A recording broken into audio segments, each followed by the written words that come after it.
കറങ്ങാൻ പോകുമ്പോ ആരെ കൊണ്ടുപോകണം? നിങ്ങളെന്താ വെടി കൊണ്ടതുപോലെ ഇരിക്കണേ? ചങ്ങാതി, കറങ്ങാൻ പോകുമ്പോ ആരെ കൊണ്ടുപോകണം? ഭാര്യയും കൊണ്ടുപോകണം, മക്കളെയും കൊണ്ടുപോകണം. ചുമ്മാതെ പോകരുത്, അതെവിടെ പോയാലും.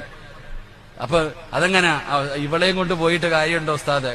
ഇവിടെ കറങ്ങാൻ പോകുമ്പോ, ഏത് കാര്യം പോകുമ്പോഴും മഹാനായ നബിയിന റസൂലുള്ളാഹി സ്വല്ലല്ലാഹു അലൈഹി വസല്ലമ തങ്ങള്, നബിതങ്ങള് ഹജ്ജിന് പോകാൻ സമയമായപ്പോ നബിതങ്ങള് ജീവിച്ചിരുന്ന എല്ലാ ഭാര്യമാരെയും കൊണ്ട് ഹജ്ജിന് പോയി.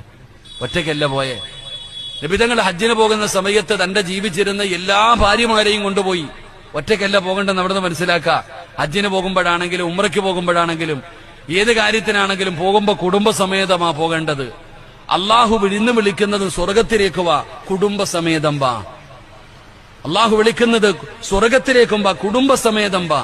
അതുകൊണ്ട് എന്റെ പ്രിയപ്പെട്ടവരെ, നമ്മൾ കുടുംബത്തിലെ ഭാര്യയെ കൊണ്ടുപോകില്ല.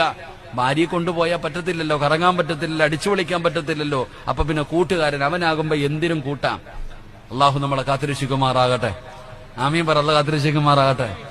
എന്റെ ഭാര്യ ഈ വയത് കേൾക്കുന്നുണ്ടെങ്കിൽ ഓള് ചോദിക്കും, ഇക്ക ഉംറയ്ക്ക് പോയപ്പോ എന്നെ കൊണ്ടുപോകുന്നില്ലല്ലോ, ഒറ്റയ്ക്കല്ലേ പോന്നേന്ന്.